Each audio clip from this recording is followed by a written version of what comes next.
오늘 저는 당신은 쓸모 있습니까? 라는 제목으로 여러분에게 말씀을 전하려고 합니다. 오늘 저는 설교를 시작하기에 앞서 오늘 설교의 제목으로 여러분에게 질문을 하고 싶습니다. 당신은 쓸모 있으십니까? 네? 진짜 대답하실 줄 몰랐어요. 당신은 쓸모 있으십니까? 이 질문에 여러분은 어떻게 대답하시겠습니까? 여러분은 가족 구성원으로서 쓸모가 있으십니까? 아니면 교회 구성원으로 쓸모가 있으십니까? 아니면 여러분이 다니고 있는 직장에서 쓸모 있으십니까? 아니, 여러분의 삶의 자리에서 혹시 쓸모 있으십니까? 제가 이 쓸모라는 것에 대해서 설명하기 위해서 제가 경험한 것을 한번 말씀드려 볼까 합니다. 아시는 분은 아시겠지만 저는 체육을 전공했습니다. 고등학교 때까지 투척, 해머 던지기 선수를 했고 힘쓰는 일이라면 그래도 어느 정도 자신이 있는 사람 중에 한 명입니다. 그러던 저가 이제 대학교 1학년이 돼서 교양 수업에서 축구를 하게 됐어요. 우리 과 친구들이랑 축구를 하는데 체육과니까 축구를 잘 하겠죠. 다 어느 정도 이상씩 합니다. 저도 축구를 아주 못하진 않아요. 잘하지도 않지만. 그런데 그 상태에서 제가 투척 선수인 상태에서 친구들이랑 같이 축구를 하게 됐습니다. 전반전을 하는데 제 동기들이 축구를 얼마나 잘하는지요. 저는 상대가 안 돼요. 저는 몸도 둔해요. 막 빠르지도 못해요. 그들이랑 비교하면 말이죠. 저는 그때 지금보다 날씬했어요. 빨랐어요. 여러분 오해하면 안 되는 게 그렇다고 막 엄청 느리고 그러지 않아요. 그런데 저는요, 그때 제 친구들이랑 비교하면 너무 느리고 축구를 너무 못했습니다. 전반전이 끝나고 다시 편을 뽑게 됐어요. 그때 제 친구들이 저를 어떻게 대했냐면요. 야, 너희가 가져가. 그러니까 저쪽 편에서 저를 가리키면서 야, 너네 가져. 하기 싫더라고요. 그런 대우를 받으니까 다시 말해서 쓸모 없는 거죠. 야, 쓸모 없으니까 너네 가져가. 있으나 마나야. 이런 거예요. 그런 대우를 받으니까 그렇다고 자존심은 상하지만 축구를 안 하진 않았습니다. 왜냐하면 또 그렇다고 나가면 사회성 없어 보이잖아요. 그래서 축구를 하는 내내 너무 치욕스러웠던 기억이 있습니다. 그러던 제가 군대를 갔는데 군악대로 갔어요. 제가 악기를 하는 거 알고 계시는 분들이 있을 겁니다. 군악대를 가서 축구를 했습니다. 그리고서 축구를 했는데 군악대 가니까 다 잘 못하더라고요. 축구를 잘 못해요. 군악대 가니까. 물론 다 그런 건 아니지만 평균이 좀 많이 낮아요. 거기 가니까 제가 잘하는 거예요. 축구를 못하는 사람이 아니에요. 그래서 편을 먹는데 편을 뽑을 때마다 절 데려가겠다고. 우리가 데려간다고. 우리가 데려간다고 하는 거예요. 제가 쓸모 있어요? 없어요? 쓸모 있어요. 군 생활이 얼마나 행복하든지. 축구할 때가 기다려지고 또 서로 저를 데려가려는 그 뿌듯함, 그 기분을 잊을 수가 없습니다.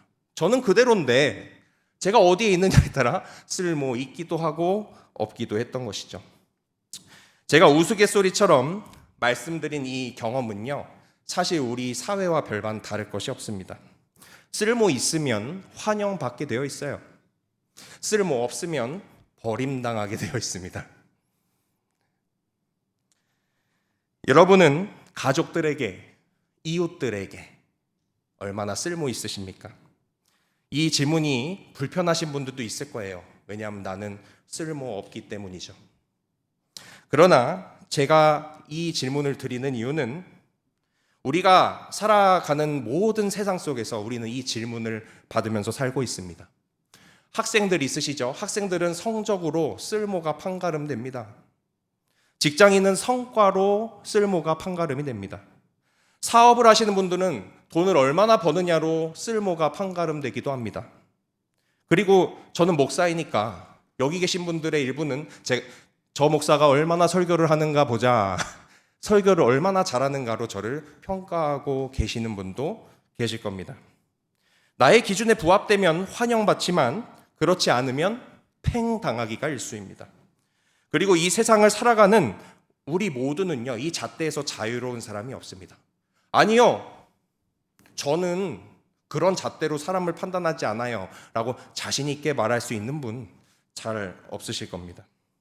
그런데 오늘 본문에서 예수님께서는 우리의 이 통념을 완전히 뒤집으시는 그러한 말씀을 하고 계십니다. 오늘 본문 누가복음 14장 12절에서 13절 말씀을 우리 다시 한번 읽어보겠습니다. 함께 읽습니다. 시작.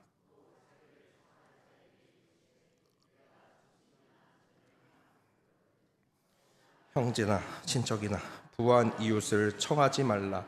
두렵건대 그 사람들이 너를 도로 청하여 내게 갚음이 될까 하노라. 잔치를 베풀거든 차라리 가난한 자들과 몸 불편한 자들과 저는 자들과 맹인들을 청하라. 아멘. 오늘 본문에서요, 바리새인 지도자들이 예수님을 한 집에 초대를 했습니다. 그 이유는요, 예수님에게서 어떠한 흠을 잡아보고 싶어서, 그래서 함정을 파기 위해서 이렇게 초대를 하게 된 것입니다. 그런데 예수님께서는 거기 모인 바리새인 지도자들에게 전혀 새로운 이야기를 하십니다. 너희가 잔치를 베풀거든 너희 친한 친구를 부르지 마. 형제를 부르지 마. 친한 형제 부르지 마. 부자 부르지 마. 너희에게 도움 줄 수 있는 그런 부자 부르지 마. 그러면서 이렇게 말씀하십니다. 그 대신 가난한 사람들을 불러. 그 대신 몸이 불편한 사람들을 불러. 앞을 못 보는 맹인을 불러. 그런 사람들을 초대해라. 이렇게 말씀하십니다. 아니, 이게 무슨 소리예요? 우리의 상식과 다르잖아요. 그런 사람들을 뭐하러 초대합니까? 우리에게 도움이 안 되는데, 우리에게 어떻게 뭘 해줄 수 있는 사람들이 아닌데, 투자를 할 만한 가치가 없잖아요. 그런데 예수님께서는 이렇게 말씀하십니다. 그리고 그 이유에 대해서 이렇게 말씀하시는데요. 왜냐하면 그들은 갚을 것이 없는 사람이기 때문이다. 아니, 갚을 수 없는 사람이니까 초대하래요. 이게 이유가 되나요? 이유 같지도 않은 이유를 말씀하십니다. 당시 바리새인 사회는요, 지금 우리가 살고 있는 사회와 똑같습니다. 호혜 문화, 베풀면 돌려받는다. 이러한 문화가 창궐에 있었어요. 세상은요, 돌려받을 수 있는 사람에게 투자합니다. 나에게 뭘 해줄 수 있는 사람에게 잘하려 합니다.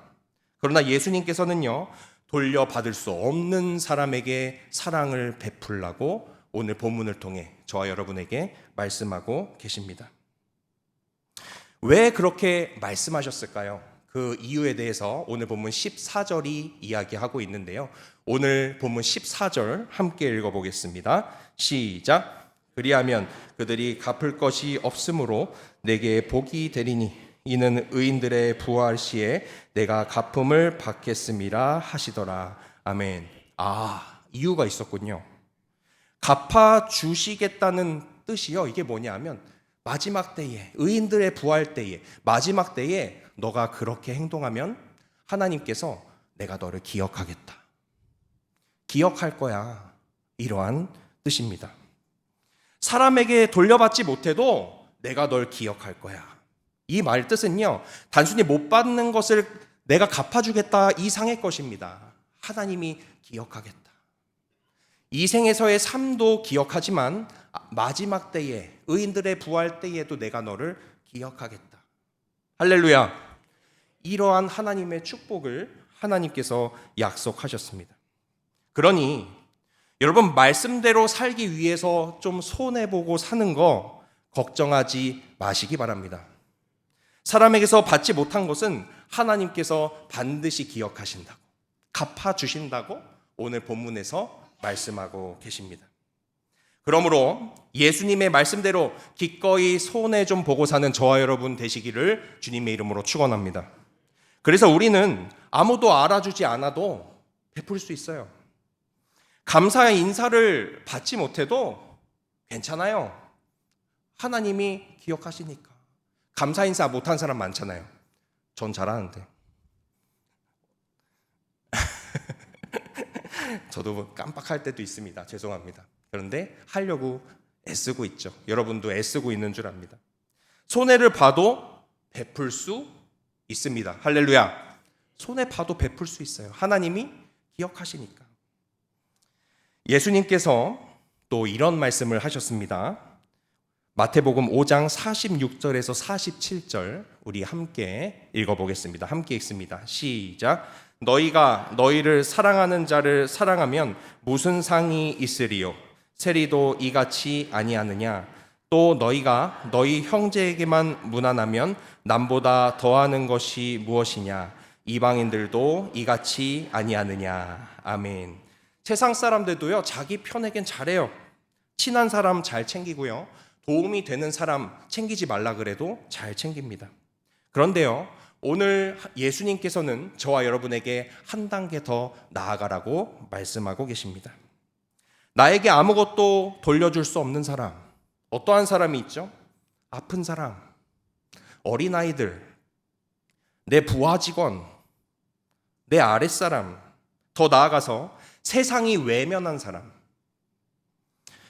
그리고 나와 아무 이해 관계가 없는 사람까지도 사랑하라는 것입니다. 그것이 바로 십자가의 사랑이고 그리스도의 능력입니다. 할렐루야. 예수님의 능력은 여기에서 나타납니다. 예수님의 능력은 많은 사람을 다스리는 그러한 능력이 아닙니다. 예수님의 능력은 사랑받을 이유가 없는 사람을 사랑하는 그것이 예수님의 능력입니다. 그렇다면 성경이 말하는 우리 주변에 사랑받을 만한 분이 아닌 분들, 또 우리에게 은혜를 갚지 못할 분들이 어떤 분일까요? 병들어서 거동이 불편한 분들, 홀로 외롭게 살아가시는 어르신들, 경제적으로 어려운 이웃들, 찾아오는 사람이 아무도 없는 외로운 이웃들. 세상은 이런 사람들을 향해 더 이상 쓸모없다라고 말할지도 모릅니다. 그러나 예수님은요, 그런 사람들을 초대해라, 그런 사람들에게 호의를 베풀라고 말씀하고 계십니다. 그 이유는요, 그러한 행동 속에서, 그러한 사랑 속에서 하나님의 사랑이 강하게 드러나기 때문입니다.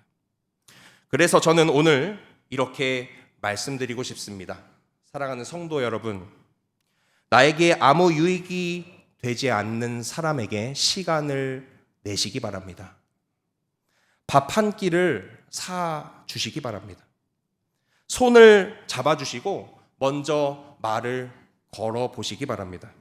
그때에 비로소 그리스도의 능력이 나타날 줄 믿습니다. 그렇게 하지 않고 거창한 말로, 어떠한 신앙생활의 연배로 하나님의 능력이 나타나는 것이 아닙니다. 이렇게 조건 없는 사랑을 베풀 때 예수님의 향기가 나타납니다. 제가 과거에 신방을 하다가 권사님들끼리 저 뒤에서, 제가 운전하는 차 뒤에서 하는 말씀을 엿들었습니다. 들렸어요. 엿들은 건 아니고요. 이런 얘기를 하십니다. 아유, 권사님, 절대 먼저 자식들한테 나눠주면 안 돼. 찔리는 분 계세요? 그렇게 하면 효도 안 한다니까. 먼저 주면 나중에 찾아오지도 않고 그래. 절대 먼저 주지 마. 갖고 있어.